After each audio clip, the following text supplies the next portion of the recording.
बिस्मिल्लाहिर्रहमानिर्रहीम अल्लाहुम्मा सल्लि अला मुहम्मदिन व अला मुहम्मद। उम्मीद करना वेखण वाले सुनने वाले सारे दोस्त अहबाब करीब दे नाल होगे।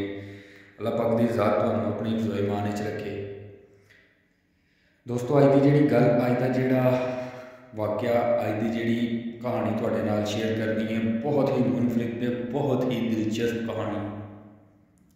दोस्तों मौजूदा दौर, मौजूदा हालात के मुताबिक ये गल है कि असी अपनी गल, असी अपनी कोई अंदर की गल, कोई भी दुनियादारी की गल असी किसी दोस्त के नाल शेयर करते हैं तो वो साडी गल राज की सूरत दे विच हुंदी है। तो अजकल की जिहड़ी दुनिया है, अजकल का जिहड़ा माशरा है, अजकल के जिहड़े असी साडे दोस्त असां बनाए हुंदे ने, वो कदी भी जिहड़ा साडा राज चंद एक होणगे, हज़ारां दे विचों चंद एक होणगे जिहड़ा साडी गल, साडा राज जिहड़ा वो अपने तक महदूद रखेंगे, वरना ऐसा नहीं होंदा। एक मिनट लगता है, एक सैकेंड लगता है, दोस्त रात फाश करके तो परा मारते हैं।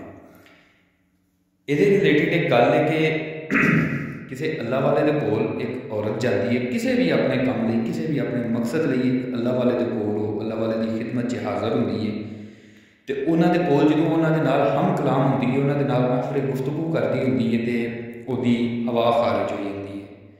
हवा खारिज होंदी है, उसकी आवाज़ उस अल्लाह वाले के कंन दे विच पैंदी है।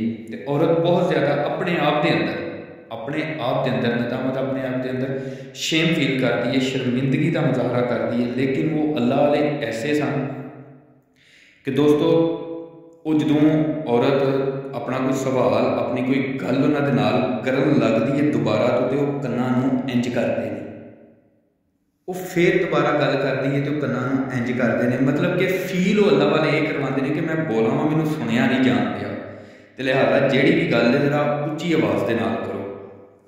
सुभान अल्लाह। दोस्तों ये कहानी मैं जरा थोड़ी जी खोल देना वा कि वो इन्ना इंज क्यों किया। उन्हें इसलिए इंज किया ताकि जी उसकी हवा खारिज होने की आवाज़ मेरे कन्ना च पई है, तो औरत इस चीज़ को गलत समझन दी है, इस चीज़ को मतलब कि शेम फील करन दी है। तो मैं लिहाजा इन फील ये करवाना वा कि मैं तो बोला मैनूं तो उच्ची सुनाई देता। सुभान अल्लाह। दोस्तों ये सारी ये गल है कि कभी भी जिंदगी के अपनी जिहड़ी भी गल होंदी है, जिहड़ी भी कोई बात होंदी है, वो किसी के नाल करन तो पहला 1000 दफ़ा सोच लिया करो, 1000 दफ़ा उस गल नूं जिहड़ा ना दोहरा लिया करो। तो नाले जिहदे नाल भी तुसीं अपना कोई भी अपनी राज की गल, कोई भी किसी किस्म की गल करते हो, तो 1000 दफ़ा पहला ये सोचा करो कि इंसान मतलब कि ऑथेंटिक है, भी मेरी गल नूं रख सकता है कि मेरी गल नूं अगे पहुँचाएगा। तो लिहाजा जिहड़ा इंसान गल एक जगह तो सुन के दूसरी जगह तो किसी इंसान का राज फाश करता है ना, वह राज कभी भी नहीं रहिंदा। ठीक है।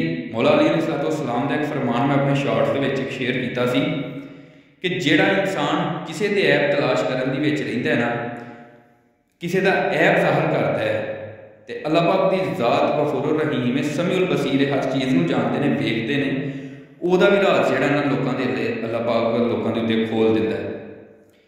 मेरी वीडियो, मेरी ये ब्लॉग जो तुहानूं उम्मीद करना कि अच्छा लगेगा। जो अच्छा लगा तो लाजमी अपनी मुहब्बत का मुजाहरा करियो। इंशाअल्लाह अच्छी वीडियो के नाल दोबारा मिलने। अस्सलामु अलैकुम वरहमतुल्लाहि वबरकातुहू।